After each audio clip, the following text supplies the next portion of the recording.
Hello everyone, welcome back on Saya Saran classes. Students मैं आपके सामने फिर हाजिर हूँ हरियाणा जीके की 10th क्लास के साथ।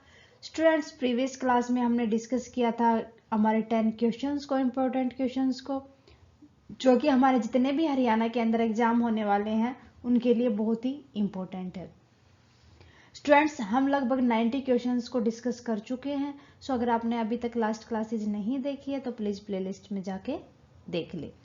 आज की हमारी क्लास करते हैं स्टार्ट फर्स्ट के साथ।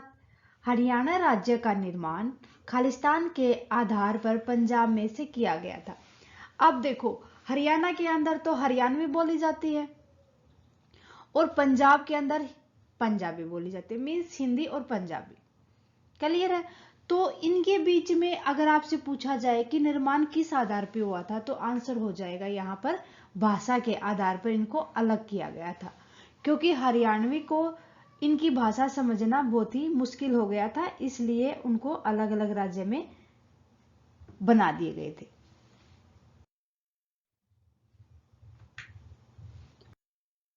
क्वेश्चन नंबर 3, हरियाणा में खालिस्तान जिले में एक नए अखिल भारतीय आयुर्विज्ञान संस्थान मीन्स एम्स की स्थापना की जाएगी। जो इंडिया के अंदर एम्स की जो ब्रांच आएगी वो हरियाणा के किस जिले के अंदर आएगी? सो बात करें तो ये रेवाड़ी के मानेठी गांव के अंदर, मानेठी गांव है रेवाड़ी के अंदर, उसमें एम्स की ब्रांच आएगी, उसकी स्थापना की जाएगी। क्लियर है? दिनांक 1 अप्रैल 2019 तक हरियाणा में किस संसदीय निर्वाचन क्षेत्र, कितने संसदीय निर्वाचन क्षेत्र हैं? संसदीय निर्वाचन क्षेत्र। सो हरियाणा में 1 अप्रैल 2019 तक पूछा गया आपसे, तब की बात की जाए तो 10 हरियाणा के अंदर 10 संसदीय निर्वाचन क्षेत्र है। क्लियर है?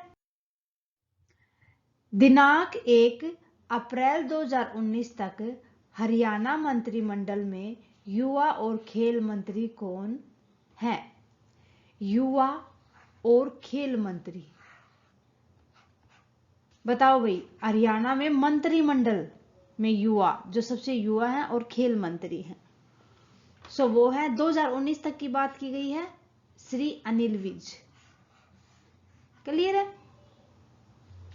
नेक्स्ट, रेणुका जी बहुउद्देशीय बांध परियोजना के एक हिस्से के रूप में प्रस्तावित रेणुका जी जल भंडारण बांध परियोजना यमुना के किस सहायक नदी पर बनाई गई थी? कि जो रेणुका जी बहुउद्देशीय बांध परियोजना का एक पार्ट, जो कि रेणुका जी जल भंडारण बांध परियोजना में जो यमुना नदी है उसकी किस सहायक नदी के ऊपर बनाई गई है? सो 6 का आंसर हो जाएगा जो यमुना नदी की सहायक नदी है उसके ऊपर बनाया गया है ये बांध परियोजना। क्लियर है? नंबर 7, झज्जर की रहने वाली मनु भाकर एक प्रसिद्ध, अब ये बताना है आपको, जो झज्जर की रहने वाली मनु भाकर है वो कौन से गेम से रिलेट करती हैं? सो वो करती है निशानेबाजी खिलाड़ी हैं। जो मनु भाकर झज्जर से हैं वो निशानेबाज है। क्लियर है? और निशानेबाजी में ही इन्होंने गोल्ड मेडल जीता था, इसी वजह से इनको ज्यादा जाना जाता है हरियाणा के अंदर। हरियाणा सरकार की भाषा, हरियाणा सरकार जो कामकाजी भाषा है उसके बारे में पूछा गया है। जो हरियाणा सरकार है अपना काम किस भाषा के अंदर करती हैं?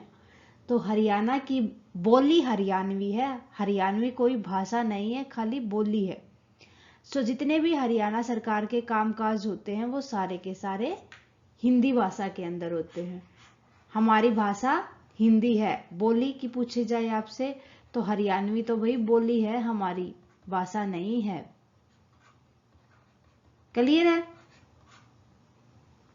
नेक्स्ट, खालिस्तान हरियाणा के प्रसिद्ध कवि और विनोदी means famous poet and humourist हैं कौन है हरियाणा के प्रसिद्ध कवि और विनोदी? सो ये है सुरेंद्र शर्मा। हाल ही में इनको बहुत सारे मेडल वगैरह मिले थे, पोइट वगैरह के ऊपर इनकी पोएम्स बहुत ही सक्सेस मानी गई थी।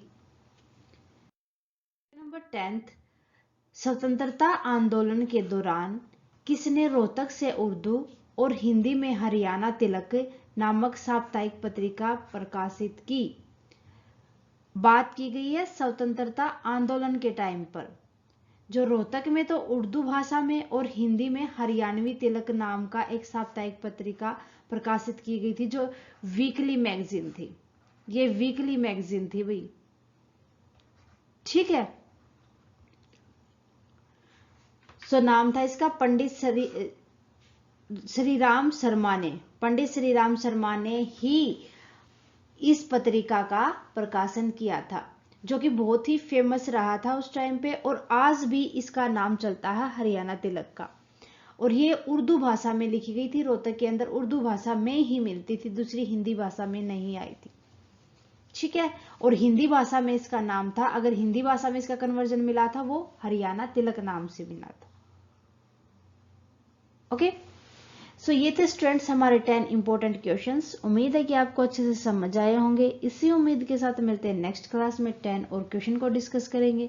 आज की क्लास को अच्छे से समझे और आने वाली क्लास को बिल्कुल भी मिस ना करें। फ्रेंड्स, अगर आपका कोई डाउट है प्लीज आप हमें कमेंट करके बताएं। क्लासेज कैसी लगी वो भी कमेंट करें।